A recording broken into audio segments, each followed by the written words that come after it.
ایک 5 سال کا بچہ وہ قرآن کریم کی تلاوت کر رہا تھا اور قرآن وَيْلٌ لِكُلِّ هُمَزَةٍ لُمَزَةٍ کو پڑھتے ہوئے وہ بچہ زار و قطار رو رہا تھا۔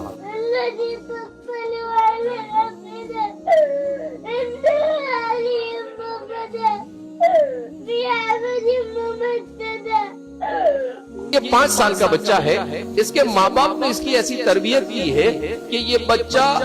30واں پارہ پڑھ رہا ہے اور پورا 30واں پارہ سمجھ کر پڑھتا ہے، اور جہاں پر عذاب کی آیت آتا ہے زار و قطار روتا ہے۔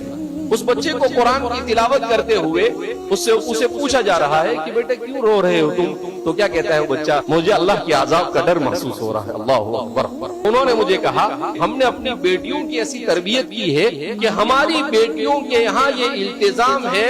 کہ بچہ جب سے حمل ٹھہرتا ہے وہ کثرت سے قرآن کریم کی تلاوت کرتی ہے۔ جب بچہ پیدا ہو جاتا ہے تو بچے کے پیدا ہونے کے بعد ہمارے یہاں پر لازم ہے کہ کبھی بھی بچے کو بغیر وضو کے دودھ نہیں پلایا جاتا، اور اس کے سامنے کثرت سے قرآن پڑھا جاتا ہے، اور پھر اس کے بعد جب وہ تھوڑا سا شعور آتا ہے تو وہ کیا کرتی ہے، تو جو سورت پڑھتی ہے وہ ماں اس کے سامنے اس کا پورا قصہ اور اس پوری سورت کو بچے کے انداز میں سمجھاتی ہے، تو وہ بچہ اس کو سمجھ کر پڑھنے لگتا ہے،